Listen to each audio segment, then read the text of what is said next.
Hi everyone, and welcome to another Retro Fun or Run, the review show where we take a look at a game and let you know whether or not it is fun or if you should run.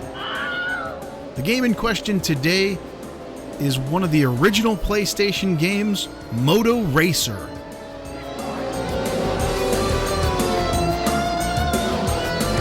My name's Chad the Gaming Dad, and here on Fun or Run, especially for the Retro Fun or Run, we're taking a look at things and telling you whether or not they're fun or if you should run from them today.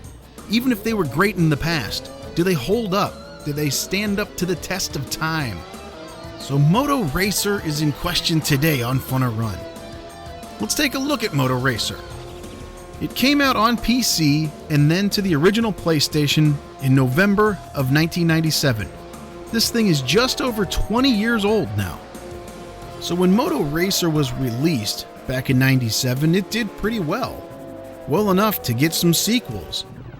3, 2, 1, go! It was followed by Moto Racer 2 and Moto Racer World Tour, both on the PlayStation.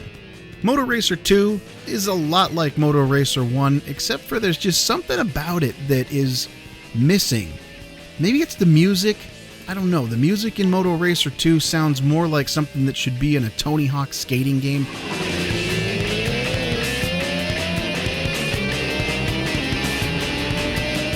The music in Moto Racer 1 was perfect. They shouldn't have messed around and changed it for 2. And then World Tour is actually getting closer to like a simulation type of a motorcycle game. And in my experience, the games that tried to be more simulator than arcade back in the day just don't seem to hold up because we've got even better simulators now.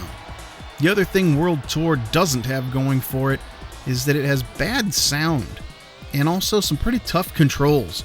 It's hard to steer the bike. Again, going back to sort of the simulation thing. A little bit harder to steer, a little less fun to play. And then the other games, there was a PC-only Moto Racer 3 and a recent release of a game called Moto Racer 4, but let's just say that one hasn't been very well received. So back to the best of the bunch, the original Moto Racer for the original PlayStation. This thing starts up with an awesome 90s PlayStation pre-rendered opening cutscene.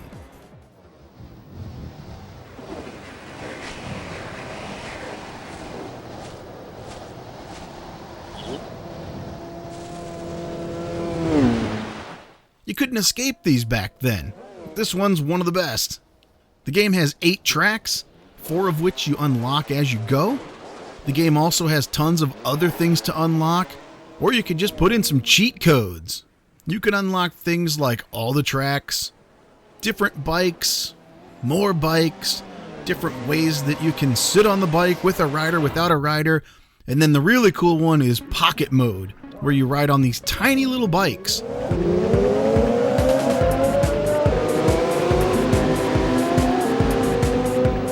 The best thing about Moto Racer is that it's fun enough to hook you in and make you want to try again and again. The graphics are real nice. There's actually 3 different views, including a first-person view, which is pretty sweet. When you're in first person and you hit the turbo button, your bike does a wheelie while it's in turbo. You can't even see where you're going, but that's fun.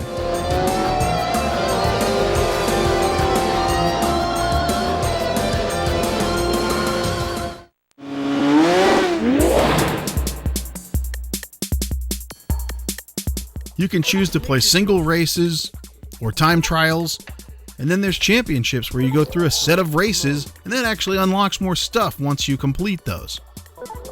This game also has split-screen multiplayer. The different tracks that are in this game are either street courses where you race super bikes, or there are off-road races with dirt bikes. I personally like the super bike levels much better, but the off-road ones are pretty fun too, especially when you have to hit jumps at just the right speed so that you land without losing speed. Going back to the sounds are great. Even just hitting the buttons, like when you have to hit start, that little boing! Make your choice. That noise, it just sounds good.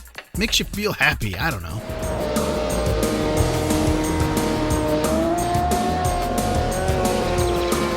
And the music is perfect. Perfect arcade style music. So back in '97, the graphics on this thing were amazing. I remember seeing this game and playing it, and it just blew me away. The graphics are colorful, they run quickly, and there's a great sense of speed. You can feel your face melting off as you race the bikes through the courses on this game. I remember playing this thing for hours and hours and hours back in the day. But the question that we're answering here today on Retro Fun or Run is it fun today? Did it hold up to the test of time? So I had to play some of this game in order to record it for the review. And I'm telling you, even after I got done recording footage, I went back and played it some more. The sense of speed is still there, the difficulty's just right, and I love the way that you race right on the edge. You try to go as fast as you can, holding down the boost, doing that wheelie, flying through the tracks while you're steering around the other bikes and knowing that the rider's going to fly off of your bike if you just so much as graze the edge of the track. It's so much fun to ride on the edge of control in this game. So I would say if you can find a copy of this thing out there in the wild, whether you buy it off of eBay or you find it at a flea market or wherever you find it, this one's still worth your time. I think it actually does hold up through the test of time. So till next time, remember, you never outgrow video games. My name's Chad the Gaming Dad, and even though this game may be 20 years old, the answer to whether or not it is fun now is a resounding yes. This game is fun. Congratulations! You have made it to the end of the video. And now, for the obligatory end of video on YouTube crap.